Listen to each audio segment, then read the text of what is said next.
Hello and welcome to The Y Word, the podcast that gets under the skin of entrepreneurs, business people, and basically anyone who makes things happen, and asks why they do what they do. My name is Ian Hawkins, and in this episode you will hear... What is marketing? Marketing is sales foreplay.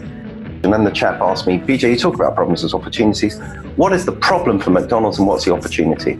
So I said, well, your problem is that in the minds of customers, you are bad, fast food. If the person chucking tomatoes at you is the government, you've won. You know, if it's the Puritan fundamentalists, you've won. A quick content warning to you, dear listener.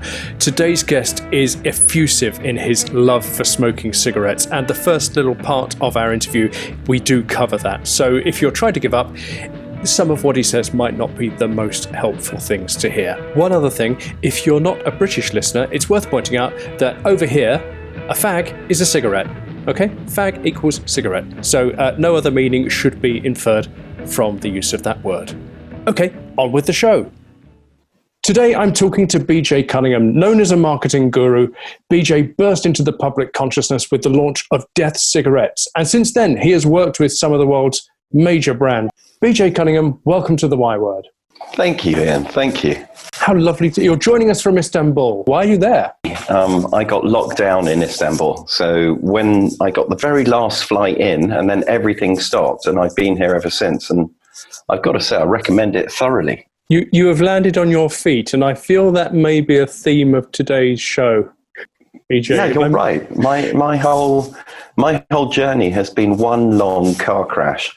And it's taught me that really, as long as you throw yourself willingly into the arms of chaos, she will wash you up on a beach. Just as the world was catching up with the danger of cigarettes and there started being bans on advertising, bans on sponsorship, all this kind of thing, why did you think that was the right moment to create a whole new brand of cigarettes, take on the big beasts of big tobacco, and crucially name them Death? There are plenty of brands of cigarettes out there. In fact, my thought was not why call a cigarette Death, but why aren't all cigarettes called Death? In other words, there was a gap in the market for the truth, for an honest smoke. And it was that inspired me and it made me laugh. And I just thought it was a great idea. And if you take that idea as your starting point, then naturally the logo would be a skull and crossbones, and of course you'd cover it with health warnings, and then you would upset just about everybody you could possibly hope to want to upset at the same time. It was a fantastic and privileged position. So you've got all these, I mean, in the UK, certainly you have the government saying, no, you've got to put the health warning on, you've got to say it kills you, and all the big tobacco trying to avoid that, and your brand saying, no, let's make it bigger. Let's make the product is the warning. It was actually a customer insight. As a smoker, I love fags. I love smoking. I love inhaling and feeling that warm air go into my lungs and the nicotine rip into my bloodstream and knowing I'm going to have another in 10 minutes. I love fags. And most smokers are the same. If that doesn't resonate with you and you're a smoker, then it's a really good idea to quit, because if you get no joy from it, there's absolutely no point in it at all. But it is a risk-reward equation, because on the one hand, you get that enormous pleasure from that hit of nicotine, but on the other hand, you're going to die. And that stark reality is the choice that all smokers face. And I thought, rather than hide behind sort of no comment, which seems to be the two words that every tobacco company use, why not just address it full on, and in so doing, hold up a banner behind which all true smokers could gather? I mentioned you, I was doing a show on the radio once, and I was not in the presenter's chair, so it's quite easy for me. And I mentioned you and the story in the Death Cigarettes as an example. And I could see the presenter saying, I've got to sort of counterbalance this argument about cigarettes. And I said to him, look, if you think that me, a non-smoker with heart disease, talking about cigarettes is going to encourage somebody to smoke, then that is really there. Look out. Exactly. And that's the beauty of it, because there's a real, one of those taboos that that really polarizes people. And whenever you find something that polarizing, it's a gift, because Puritans, thought police, whoever they might be, those people absolutely cannot bear to face an argument, let alone an argument where the opposition has the moral high ground. And you always have the moral high ground if you speak the truth. And the truth is, smoking kills. And that was the whole message. Too bad you're going to die. It's your funeral. We gave 10% of our pre-tax profits to non-vivisection cancer research and related charities. It's important, if you recognize you're part of a problem, it's important to become part of a solution and then to bring your customers with you on that journey. So smokers need cancer research needs the money, we needed the smokers. It caused a win-win scenario and of course upset everybody. It couldn't have been better. It's a great story, and I won't ask you to go through the whole thing now because people can look you up and hear it for themselves. But is that brand and that story, do they sort of go together? Is branding always about having a good story? I would argue there are two key points to branding. In fact, two questions that every brand has to answer. And those two questions are very simple. What's your point? And why should I care? And if you can't answer those questions, you're going to have real difficulty. And if you can, formulating them into some kind of narrative, some kind of polarizing story that creates a good guy, a bad guy, and allows the audience, the customer, to then take a view, a decision. Whether or not they buy your product is irrelevant. As long as they have an opinion about it, then what you've got is a powerful brand. And it goes into personal branding as well, doesn't it? Because I was thinking about how Marmite has really embraced that love it or hate it thing about it. But I thought there's all kinds of people in the world that are also love them or hate them. Katie Hopkins, Piers Morgan, Donald Trump. Donald Trump is this idea of popularism is completely built on this idea of polarization. It's very simple, black and white, good and bad. These are classic parts of our storytelling. And actually, the most interesting characters are always the beautiful bad. What you want is the ugly good. Finding that semiotic, finding that notness, and then finding who you're not for as well as who you are for allows you to tribalize, to build a platform, and from that galvanize a base and move forward. Donald Trump is a master at this. I mean, I personally think the guy's an absolute arse. But at the same time, of course, there are other people who think he's an absolute genius and the best businessman that there ever was. And in fact, he's a crook and a cheat and a tax fraud and a liar. But it doesn't matter. What matters is a story. People don't follow a complicated argument. They follow a simple story. And ideally, the simple story they already have in their heads. And so if you say something ambiguous enough, the people that love you will take something out of it that confirms their opinion, and the people that hate you will take something that confirms their opinion. The best politicians are people who understand media. And media is all about soundbite. It's all about getting across a story quickly. It's about penetrating the bottleneck in the market. And the bottleneck is the eyes and the ears. And getting behind the eyes and between the ears with a relevant, compelling message that means something today. That's the answer. You've then won. I want to talk about the way that marketing messages have changed in lockdown. We've had this moment where suddenly you can't go out to the movies and you can't go out to a restaurant. So how are businesses like that aren't operating, how are they changing their messages at this time? It hasn't been done well. Just as an example of that, the word unprecedented has completely peaked. So everyone's saying the same thing and they're all pretending to care about you and to be with you and to be involved with you.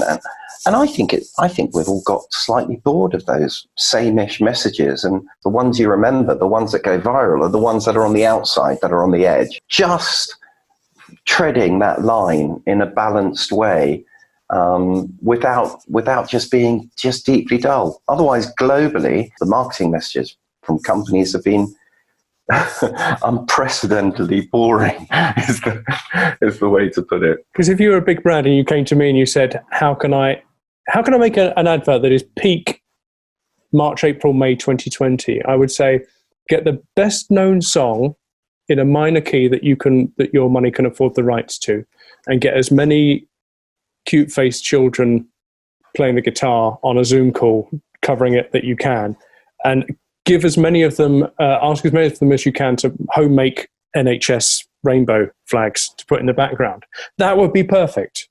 That would be exactly the same as everybody else. And so where it wouldn't offend anybody, it would be so vanilla that it wouldn't engage anybody either. It wouldn't, but it's amazing how people have attached themselves to the NHS brand. Oh, now NHS, you're talking about affiliate marketing there, and you couldn't do better than the NHS in terms of the UK.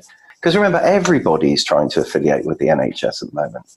Everybody. And why wouldn't they? It's brilliant. It's exactly the right thing to do. But you will not find any differentiation in that space. You will be lost in the annals of history. I've rewritten my advert. My advert is a nurse coming home from work, and underneath it says, "This woman is not a hero." You know, and she's got. Now you're talking. Now you're talking. You're doing the notness. This woman is not a hero. You see her screaming at her kids. You see her kicking the tire of her car. And then you're going, how dare these people? And then she drives into a McDonald's and she has a burger. And it's something like McDonald's, not just for heroes. Something like that. That would be great. See there, you've created a polarization. You've allowed me to prejudge an opinion, and all of a sudden I have to completely change it. I think that's a much better approach, much more interesting. And cheaper, because I don't have to pay for the rights on that well-recognized maudlin song. So what is the opportunity for digital, for marketing? Well, first, let's start with this. What is marketing? Marketing is sales foreplay. So if it doesn't end in a sale, there's no point to it at all. Digital is just simply another channel. So you've got print advertising, you've got TV, you've got broadcast, narrowcast, you've got the content that's channeled through that channel is the creativity, the expression of the promise of the organization that's creating that content, the brand. It's important to understand. A brand is not a name. It's not a logo. It's not a design. A brand is a promise. And the name and the logo is just a vehicle for carrying that promise consistently into the mind of the customer. So any creative expression of that promise, as long as it's consistent and relevant, is going to be worthwhile. The problem with digital, everyone says it's fantastic because it's free. The problem is you still have to find an audience. You still have to get somebody into your channel to actually then consume your content. Digital is not a silver bullet. It's just another channel. The creative content that you're channeling through it is king, and really being relevant, succinct, and true with your story that wraps your core promise, that's the answer. In BJ's worldview then, a brand is a promise, and the logo and the things that you do, they're just an articulation of that promise, and you have to make sure you keep that promise. But that's not always easy, and sometimes it means asking difficult questions of yourself. So I thought I'd put to BJ maybe a really tricky question about this entire podcast. BJ, one of the reasons why I've got you on this show is because you're a thought leader. And one of the reasons why this show exists is because we think we can monetize thought leadership and use this as a vehicle for that. So I'm going to ask you a provocative question, which may end this interview early, which is, do you think that, well, it might end the entire show early. What do you think that whole thought leadership thing is it just a gimmick, or does it run a bit deeper? It's a tag. It's a way of pigeonholing an individual, normally in the world of conferences or whatever it might be, in order to monetize them such that when they speak, they can command a higher fee. That's what a thought leader is as a tag. Okay, but as a general truth, a thought leader is somebody who provokes, somebody who's on the outside, somebody who's presenting ideas that might change the way thought goes. in that sense, I hope I am a thought leader. In the other sense, I haven't been that successful. So thought leadership, normally as well, what goes with it is a book. You've got to have a book. You've got to have some kind of concrete proof that indeed your thoughts are worth following. For you to be a leader, there has to be a follower. So hopefully there's someone that's following. But you're the sort of no, you're not the anti-thought leader, because you've done it very well. Do you think this is a fair comment, that you've received wisdom and tried your hardest to run in the opposite direction? No, I've done the exact opposite. I've taken received wisdom, common sense, and then tried to simplify it so that it's accessible to everybody. And that's precisely what I do as a consultant. My job is the job of clarifier. My job is the job of simplifier. I try to take complex ideas and then wrap them up into a very simple, an amuse-bouche that allows the customer to just get what it is you're saying. You haven't got a lot of time. You've got to get through to somebody quickly. So simplicity is the answer. So you talk about being a consultant. What are some of the most exciting projects you've been in? I think one of the best ones was, I worked with McDonald's for a long time, and I adore McDonald's. I love their products. I just think it's great. So I was in Chicago at a conference. McDonald's were putting on the conference. I was the keynote speaker. I talk about problems as opportunities. And while I was out there, I gave my speech, and then the chap asked me, BJ, you talk about problems as opportunities. What is the problem for McDonald's and what's the opportunity? So I said, well, your problem is that in the minds of customers, which is all that matters, you are bad, fast food. And the opportunity is therefore to be good food fast. And there was this sort of silence and then tepid applause. And I thought I'd never hear from them again.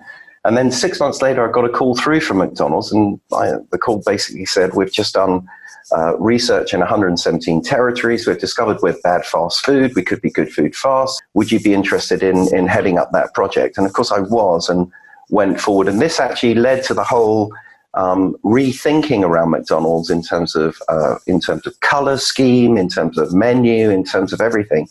There was one great moment in it where the marketing director, big, strong, powerful, successful man, BJ, I'm loving it. We will not change our logo, our motto. I'm loving it. That is our strap line. We've got billions of dollars.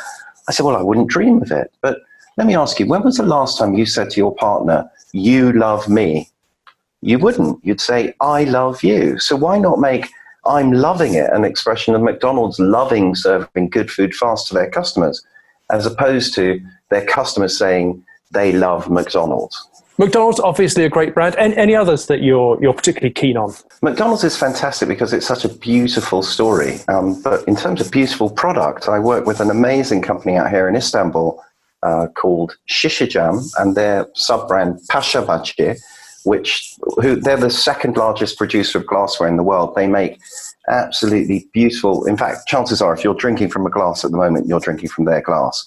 And they have a beautiful brand called Nude, which is a high-end crystalline brand, designer brand, and I've helped put that into the market. I love working with big brands and big companies who've got the power, the muscle, and the courage to actually recognize their story and then move forward and change it. People would protest McDonald's. Yeah. And you could buy T-shirts that said Murder Burger with the golden arches. Yeah. And I said, if you went up to one of those people in that protest and said, do you want to go for a coffee that's fair trade, it's got organic milk, it's Rainforest Alliance certified, they would say, God, yeah, where is that place? And you would say, well, it's actually McDonald's in 10, 20 years' time. That's such a massive win for them. Well, they were very clever. It was a big challenge for them because it meant having the courage to actually stare at their demon, name it for what it is, and then rectify it. And it's a big ship. So moving from bad fast food to good food fast on a vehicle that size is an incredibly difficult and long-term thing to do. It requires real leadership and commitment. And those big transformation projects are happening all the time. They're happening. There's been a big thing in the last year about transformation, and COVID-19 is only going to make transformation more relevant. No question at all. We live in an age of incredible opportunity at the moment. Literally, the pillars have been pulled away. And when the house of cards is falling down, there are many opportunities that open. I actually think this is an incredibly exciting time, particularly if you're between the age of 18 and 30. You know, that's I know we missed the boat, but it's a fantastic opportunity. It's a great time. So you're a serial entrepreneur. Yeah. Okay. So what is it about business opportunities that make you grab them and maybe other people don't? The exciting opportunities are the opportunities where there's a taboo, where there's a secret, where there's a lie, where there's a cover. Opening that can of worms and feasting on the horror within. That's what really excites me. Where there's an opportunity to really upset a Puritan, I love it. Where there are staringly obvious idiocies, that's worth having a go. Would you say a lot of your projects are quite personal to you? Yeah, definitely. I'd say if it's not personal to you, it's probably not worth doing. So you can't really do it if your heart's not in it? For me, my heart has to be completely in a project in order to engage with it, because otherwise I'm not engaged, I'm not in. I've got to have some form of personal jeopardy involved, and also a belief that my cause is just, I must prevail. You know, that story, that kind of forthrightness is the energy that I thrive on. So whether it's, you know, turning around, you know, presenting McDonald's with their own problems or designing a new bottle for a vodka company, it feels very like it's from your heart. What's the risk of telling McDonald's something like that? The risk is you don't get hired, you know, but actually, so what? You know, if they're not willing to hear it, if they're not willing to go down the road, you shouldn't be hired. You know, let them hire another faceless consultant somewhere. I will tell you the truth. I will, and you may not like it. And you can fire me, or you can continue with me down the road to finding some kind of solution to it. You're a glass half full kind of guy, do you think? No, I'm a glass completely full kind of guy. My glass is brimming over. You know, I'm an optimist. I look for the positive, and I am disappointed when it doesn't work out. You know, and that's my ethos. That's how I approach life. Do you think every entrepreneur kind of needs to have that self-belief? I think so, because you haven't got anyone else telling you you're great. The only person who's telling you it's okay, it's going to work out is you, and probably your wife, you know, your lover, your partner. Right, but I suppose I'm asking it because I'm thinking if you're not sort of hardwired to be optimistic, is there a risk that instead of doing what you believe is right and following it through, that you always seek validation? Interesting. I think the validation an entrepreneur receives is from the market. I think you go to the market, you have an offer, you make a promise, you tell a story, and if that story is well received, you've won. And if that story isn't well received, you can argue your point a bit, but eventually, you know, you're on a losing wicket. It's like being on stage. You know when you've got the audience, when they're with you. Equally, you know if you've lost them and they just want to see the back of you. When the tomatoes start flying as an entrepreneur, you know really quickly. Okay. All right, BJ, let's talk about some tomatoes. We talk a lot about honesty. We talk a lot about weathering the bad times. What tomatoes have been flung at you? Oh, I've had every kind of tomato flung at me. It all depends who's throwing the tomatoes, because if the person chucking tomatoes at you is the government, you've won. You know, if it's the Puritan fundamentalists, you've won. So it depends. I think as long as you've managed to polarize the market and the people who are attacking you are the people you want to attack you, then I think you've won. Most people do need the validation, I think, and most people do feel that criticism, even if they don't believe in the criticism, they'll spend a lot of time saying, oh, they're wrong to criticize me for these reasons. But you actually see that as giving you energy. Oh, completely. If the person you're using as your pivot is attacking you, you've done it right.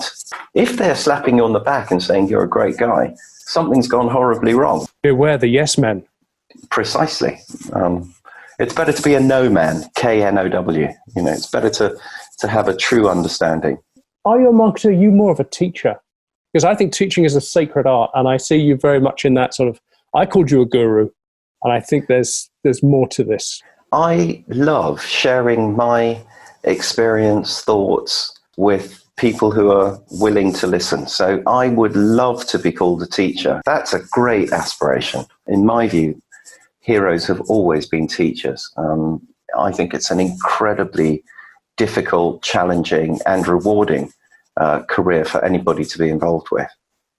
Okay, last question. Who are you going to take with you for a business lunch with a view to furthering your career / shifting some products? Well, then I would take Mustafa Kemal Ataturk.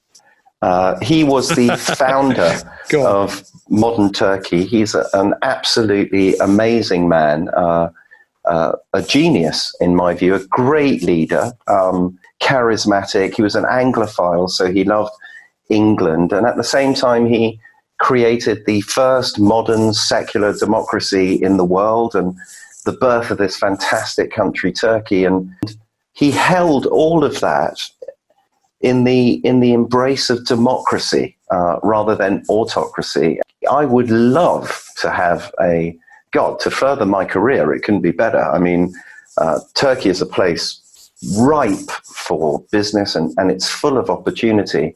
And the very best person you could have dinner with, were he still alive today, would be Ataturk, the father of modern Turkey. BJ Cunningham from the Istanbul Chamber of Commerce. BJ Cunningham, thank you very much indeed for your time. It's been such a pleasure having you. Absolute pleasure. Thank you. Thanks to BJ Cunningham. If you would like to find out more about today's guest, you'll find links in the show notes. That is also where you'll find the Y-Word contact details if you know of a great guest waiting to join us on the show. From me, Ian Hawkins, have a great time till next time.